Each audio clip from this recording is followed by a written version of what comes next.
Thank you, and good afternoon. It's a pleasure to be with you all here today at Mayo. This is not my first trip here. As you may know from reading about my background, I previously was at the Medicare program and at FDA, and am now working at the Brookings Institution on a lot of issues related to the challenges that Elizabeth brought up in her very eloquent remarks about a very powerful series on the price and the overall cost of healthcare services in the United States. And I think while on the one hand, it's really frustrating for a lot of Americans that despite all the attention that has been paid to cost issues in healthcare in the United States, there still seems to be, in effect, this just complacency about not rapid change happening to address it, given all of the concerns about cost and access to care. But at the same time, as I'm going to try and talk to you about now, there are some things I think are promising steps towards addressing this. What I'm not going to talk about is some of the price controls and regulatory steps that other countries have relied on. I think for one reason, that's not an approach that's probably going to get a lot of traction here in the U.S. in the short term.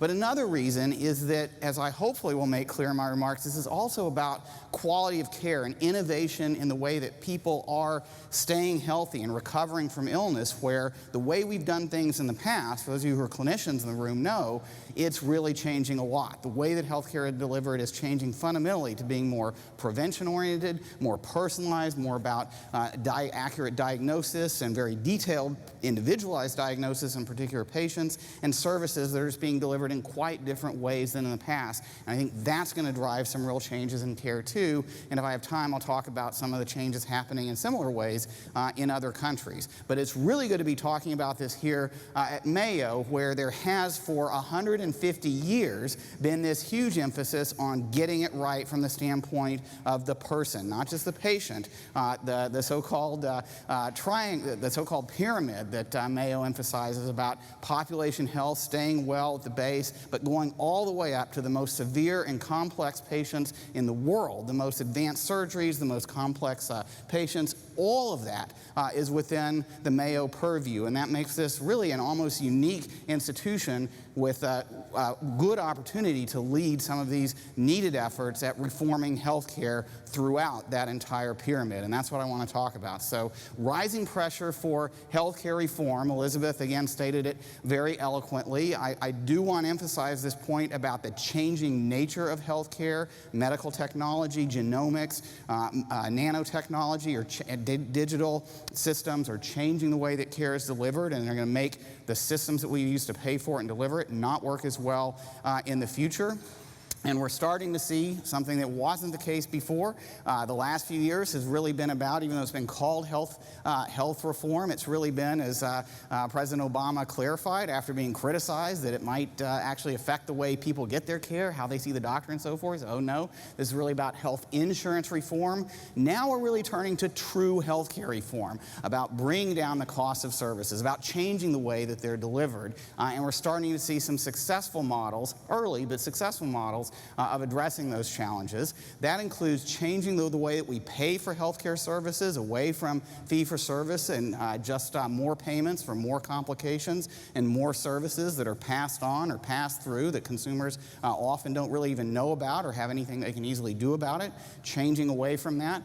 Changing the way that insurance benefits work to give not only better information to consumers, but to give them more opportunities to get more of the savings, something that it sounds like Elizabeth couldn't do with her colonoscopy. And driving all of this is better evidence on what really works and what really matters. How do you get to better outcomes at a lower overall cost? Not a list of 10,000 charges on a hospital bill or a charge master that isn't really what people actually paid, but a much better understanding of for your condition, your combination of conditions, your problems, how do you get better outcomes at a lower cost. Just a reminder that cost pressures are real. I know we've had a slowdown, really a stoppage in healthcare spending growth. It's been growing slower than the overall economy for the last few years. It was very unusual, particularly in Medicare. Even with that, if you look at this chart, which runs from 1970 to 2040, tells you the big story of federal government spending is the increase in the cost of healthcare programs. That's the red area on these charts. So even though cost per person has been slowing down because more people are getting coverage, and because of the shift in our demographics, those costs are going to keep rising. We'd have to lower costs at a rate of 1.5% per person per year just to get that red line to flatten out rather than to continue to grow as it has been. And I think there's a lot of expectation with the economic recovery and so forth. Healthcare spending may accelerate again soon. This is what it means for the national debt. And by the way, the same kind of thing is true at the state level too, and the same kind of thing is true for businesses where healthcare costs, even with the recent slowdowns, are still a primary concern. But again, it's not just about cost, it's about the changing nature of what medical care can do and the changing way of keeping people healthy that's driving innovation as well. What do I mean by innovation? That's really the theme for this conference. When we work on it at Brookings, and I think that's the theme here at Mayo as well, a lot of people think of new treatments for unmet healthcare needs. A new cure, a better treatment for cancer, for hepatitis C, for lung diseases that were previously untreatable. If you think about it across the board, there have been lots of innovations in the medical technologies that are available. Often these add to costs, and I'll talk more about that in a second. But there are other kinds of innovation as well that are really important in care. Better diagnostic techniques using genomics and digital technology to figure out what exactly is the right treatment for an individual patient, to get past the estimated 30% of more in our healthcare system's costs that is due to underuse, overuse, or misuse errors in medical treatments. Bring those costs down through better support systems and information. Wireless technologies. Apple is about to release its new health products, and I think you're going to see over the next few years a kind of transformation as we move away, continue to move away from care that's delivered in the doctor's office to care that you can get at home using wireless monitoring and other kinds of tools. John talked earlier about new sites of care, urgent care clinics, pharmacies that are becoming a more integral part of care delivery. They're more convenient, they're lower cost, they don't work well in our traditional healthcare financing systems. And then obviously a bigger emphasis coming on ways to prevent costly health complications before they happen by addressing risk factors like smoking and obesity and the other factors that account for 80% of the premature death and disability in this country, not the 15 to 20% that the healthcare system today can do something about. So lots of kinds of innovation in healthcare that can improve health, but that don't fit very well into our traditional models of healthcare delivery. Some of these are cost increasing in terms of those healthcare costs that I spoke about a minute ago. Many of them can bring costs down. This chart, I think, is probably pretty hard to see. It's really divided into two parts. One of them shows some bars that are going up. This is that kind of innovation that means new treatments for conditions that were previously untreated. If you think about it, whether it's for heart disease or many types of cancer or premature infants or many, many other conditions, there are technologies available now and in the pipeline. They're going to enable people and your children, your parents to live longer and better lives than they would have before. Many of those treatments are understandably expensive. They take a lot of cost to develop in some cases, but on top of that, this is something that people are willing to pay for. There's, if you have your health, you've got everything. Well, it's something that people are willing to pay a lot of money to get. And if you look at some of our estimates and studies that we've done of the new technologies that come along, in many cases, people are willing to spend, if you look at their actual behavior, $50,000, $100,000 or more for another year of life. That kind of thing adds more to healthcare costs, and there's probably a lot more of that coming with all the new technologies, drugs, devices, and other in the pipeline. At the same time, we've also seen a lot of examples of ways of bringing down costs in our healthcare system, switching to lower priced treatments or ways of treating problems when they're available, avoiding unnecessary costs, other things like that. The point of this chart is that if we can accelerate that kind of innovation only to the point where we get another 0.5% or 1% savings per year in our healthcare spending growth, it can make it much easier to afford the kinds of innovative biomedical technologies that are likely to come along and may well add to costs. So if you think about healthcare innovation, there's the cost increasing kind, new treatments for new problems that were previously untreated that let people live longer and better lives, and there are many, many opportunities to bring costs down as well, as I've described here. The thing is that in our policies, we've done a better job of supporting the former and not the latter by having third-party insurance payments that are fee-for-service, that pay a lot, pay some of these high prices that you heard about for some of the new technologies that come along, but not a lot of support for some of these alternatives.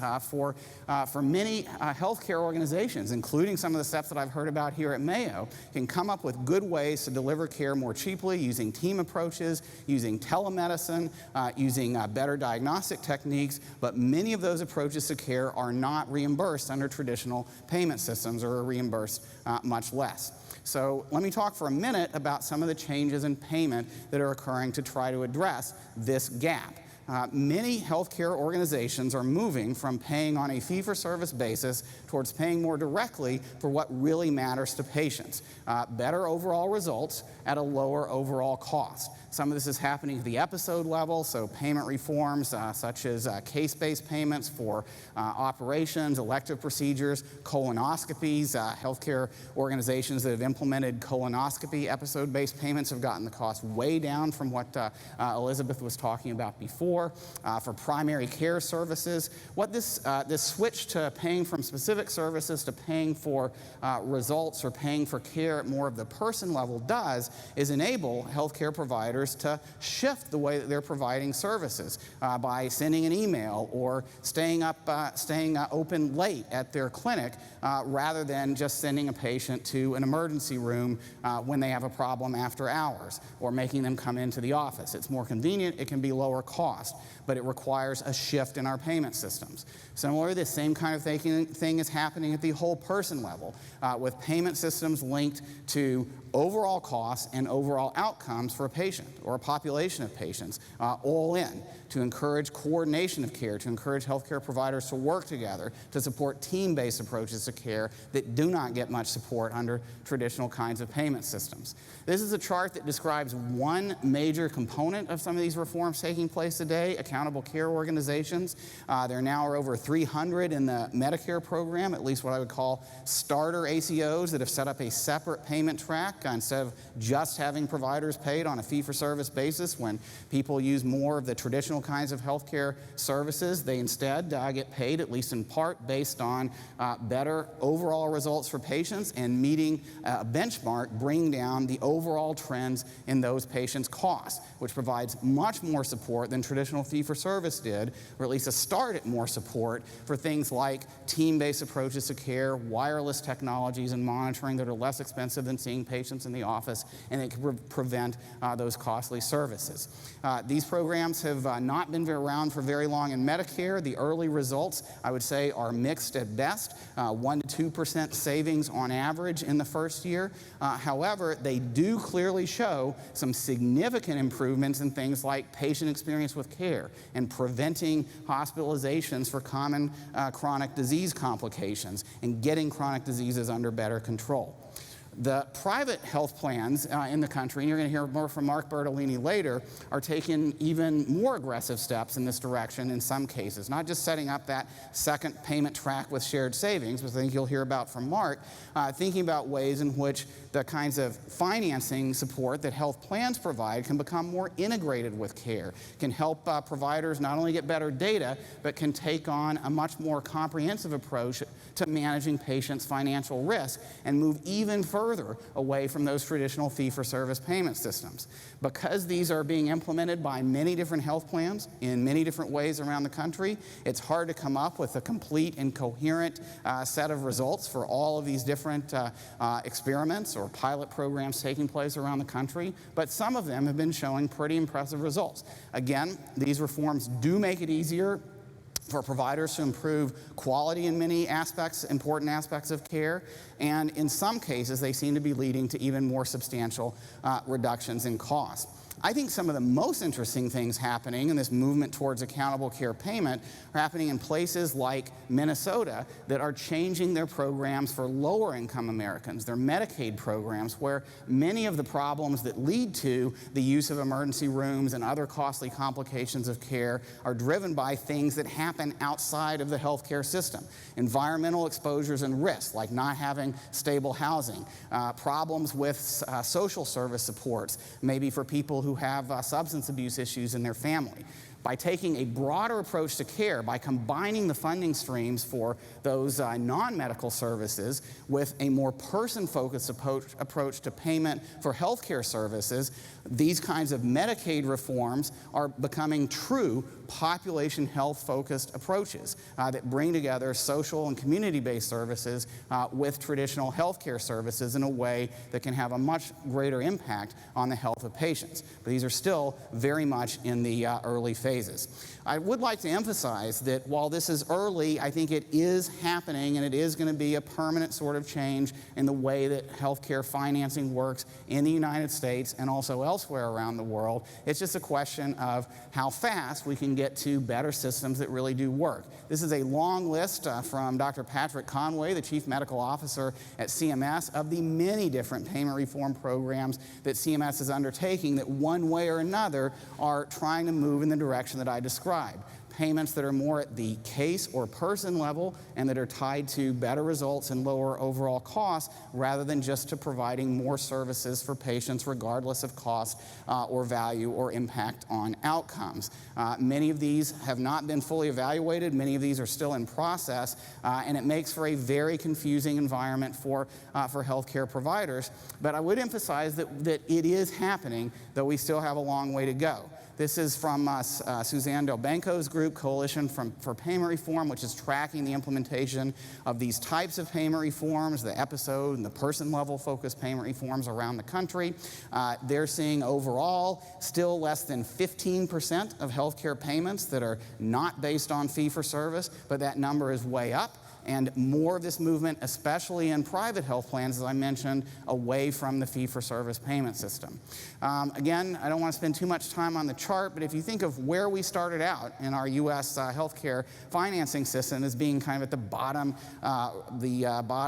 left of this chart, in fee-for-service payments to individual providers for individual services, a lot of the reforms that are taking place now are moving in the direction of having a particular physician or hospital being paid more on a case or person level basis, or having more services bundled together across the physician and the pharmacists and the hospitals that are, and the post-acute care facilities that are collectively providing the set of services for a patient. I don't know, and I don't think that we're going to end up at the very top right of this chart. Mark may have a different view of that, of fully capitated person-level payments for everything. That's a good way to encourage coordination of care and a good way to encourage cost reduction. On the other hand, different patients are different, and there are some really good reasons why we don't have fully unified payments for everything. But the point is that we're moving away from the bottom left and moving towards more significant payment changes in the future.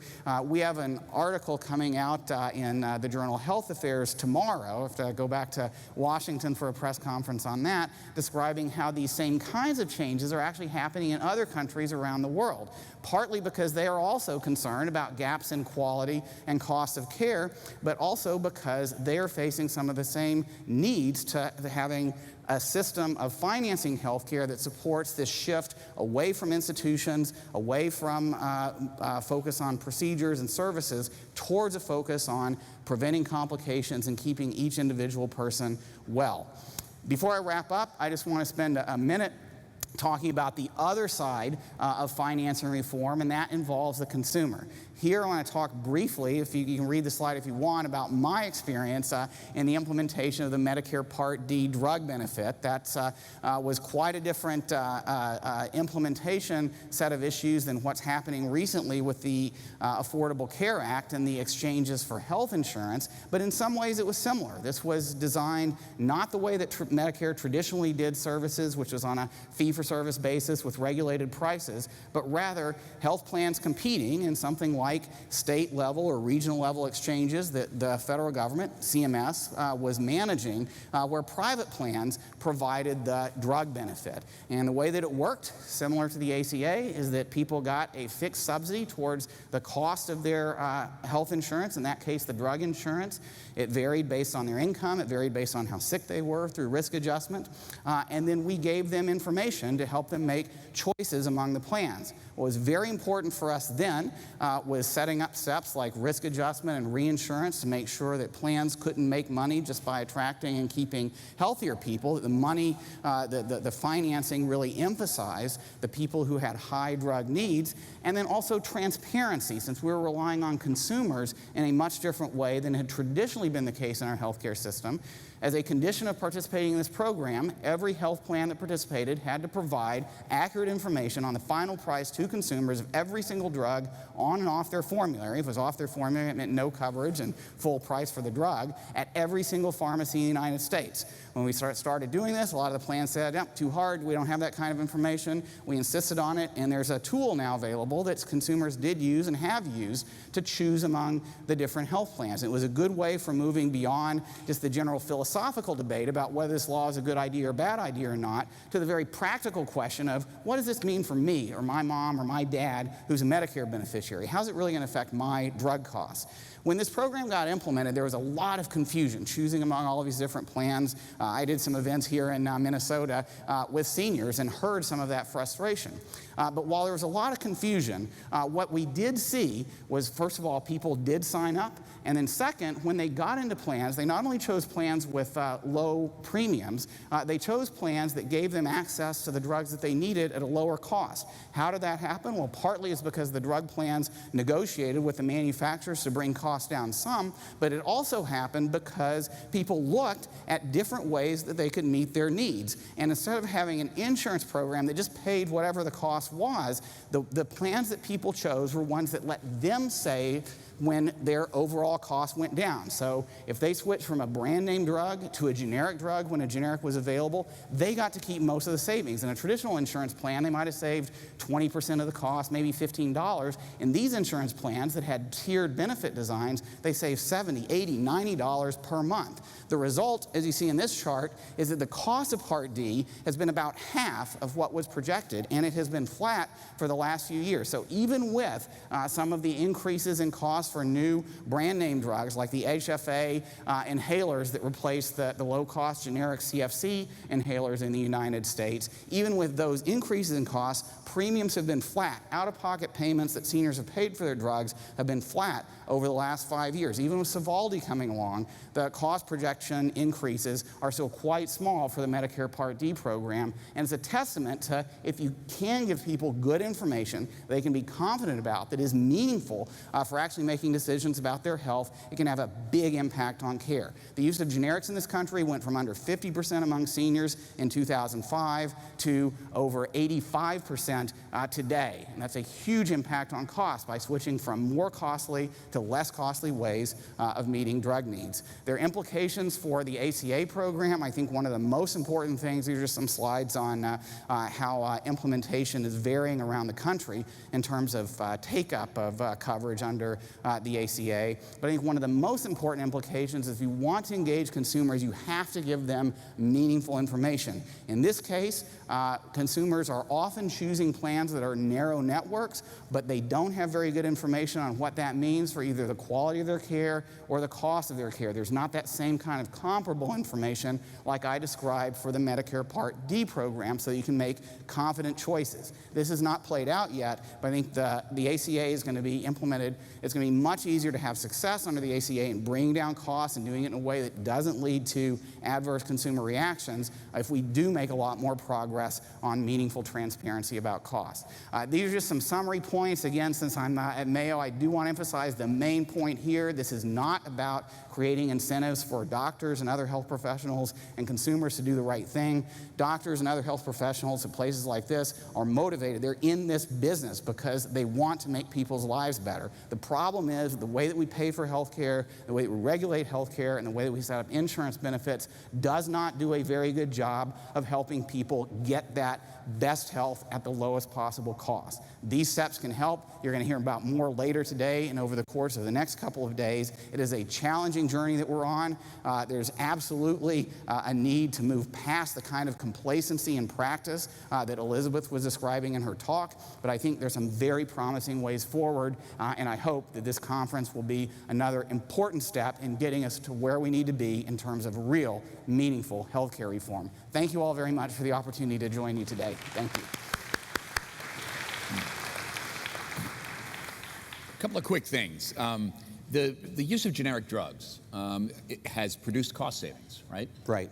But does it also produce an incentive or a disincentive for pharmaceutical companies to invest in drugs that are anything but the patent kind of sweet spot that will be reimbursed at the highest an unmet medical need where there's not a competing alternative. So that while you have a populist sort of people-friendly benefit to the use of generic drugs, it has the opposite effect in terms of research and development in pharmaceutical industry. Well, John, there unquestionably has been a shift in R&D investment in the pharmaceutical industry away from a lot of the drugs that were approved in the 1990s, early 2000s were Me Too drugs, or what the FDA has recently called drugs that are similar to those that were already available. There are fewer of those coming on the market now and more truly breakthrough drugs. I think that having some Me Too drugs available is actually a good thing. You know, I think there are some critics of the FDA out there who encourage who are encouraging the FDA to set a higher standard for drugs to be approved if there already are some available. What we've seen here in the Part D experience is having several of those drugs on the market is a real driver for bringing costs down. And this also matters not just only in the generic context, but in the brand name context. There's been a lot of discussion recently in the news about Sovaldi as a cure for hepatitis C patients, but one that has a price that many people have criticized. Well, within the next few months, there are going to be several more treatments that are similar, not the same, but similar in effectiveness to Sovaldi, and I would bet that that brings down the price of those treatments a bit too. So some of this is still happening. Although looking at antibiotics, I mean, the pipeline for research and development on antibiotics has almost vanished. Yeah. And in terms of public health, doctors believe that antibiotics are going to be needed far more than some of these very, very sophisticated cancer drugs that are being talked about. You're absolutely right, and that does highlight a challenge for all of us for the future.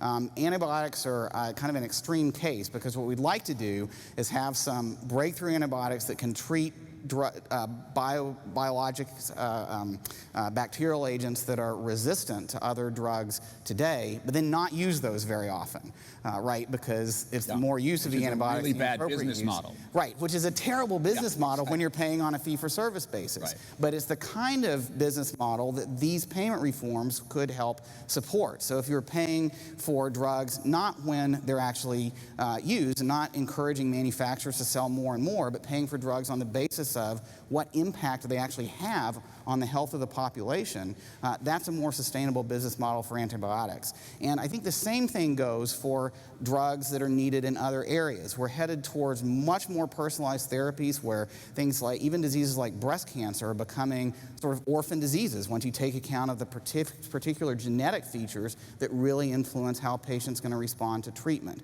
So in these cases too, we need to get away from a model that's based on volume of drugs and get towards models for payment that are based on results. And that's an epidemiological issue as much as it is a business issue. Absolutely. We need the drugs in the cabinet, but we can't use them because we want to have a tool in case resistant bacterial agents are a threat. Right. We want to pay for better health results, not just more use of more stuff. All right, my next question is it's gonna feel like I'm putting you on the spot, but I'm really not.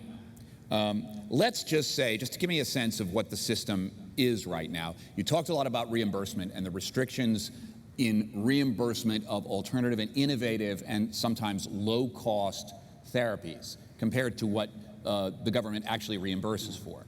If I'm, say, a division of Jiffy Lube, okay, and I come up with a 2-hour while you wait Jiffy Lube colonoscopy procedure that it can happen at the Kmart, and it's completely medically sort of viable, but I can't get reimbursement for it, but it does represent an alternative to the high-priced colonoscopy procedure that Elizabeth talked about. Mm-hmm. How hard is it for me to apply, to basically notify the government that this exists, to basically get the kind of reimbursement that my competition at 10 times the price already has?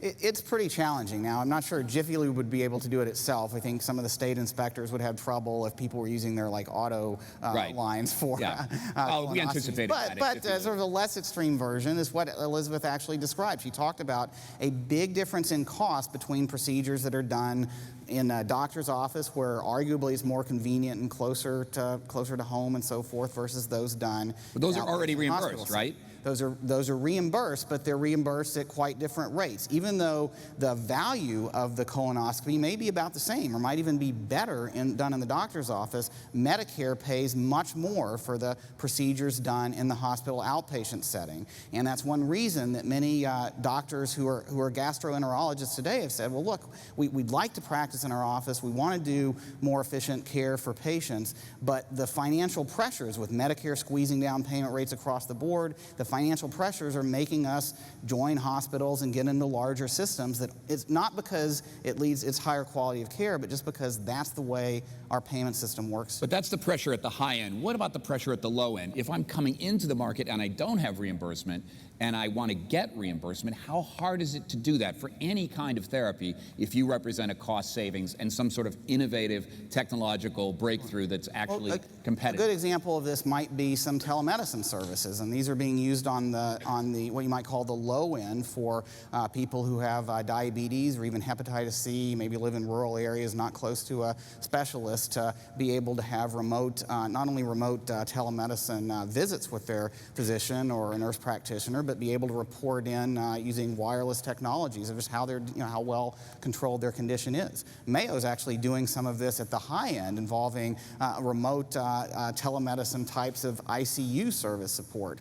Those are not paid for under, in most cases, under traditional health insurance reimbursement, not in Medicare and not in many private plans. I think a lot of the insurers get nervous because their actuaries tell them, well, if you just add in another fee-for-service payment for yet another service, people are going to use a lot more of this too. They're not necessarily going to use less of the other things, and our costs will go up. And that's why this shift towards more case or person-based reimbursement is more important. In those cases, what the insurers are basically saying to the providers is, look, we're going to give you this amount of money. You are going to have more flexibility in how you use it. So if you want to use wireless technologies or other low-cost approaches to care that we traditionally wouldn't have paid for, go right ahead, just so long as we see that patients are doing at least as well and overall costs are not higher. So I think that's why some of these payment reforms are starting to catch on. But you're right, that there are a lot of barriers, and I didn't even get to the regulatory barriers. In many cases, if you don't have a license in one state, you can't do telemedicine to another state,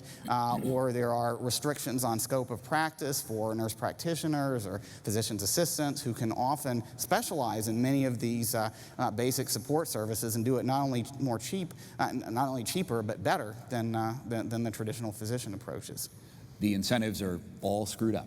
But what I hopefully you also take away from this talk is that there is a path forward for doing something about that, and we're making some progress. There are increasingly good models out there, and it is possible to make a real difference in care delivery, and not just from a cost standpoint, but because this is, frankly, higher quality, more convenient care. I think Americans are increasingly going to demand it. Mark McClellan, thanks so much. Thank you all very much.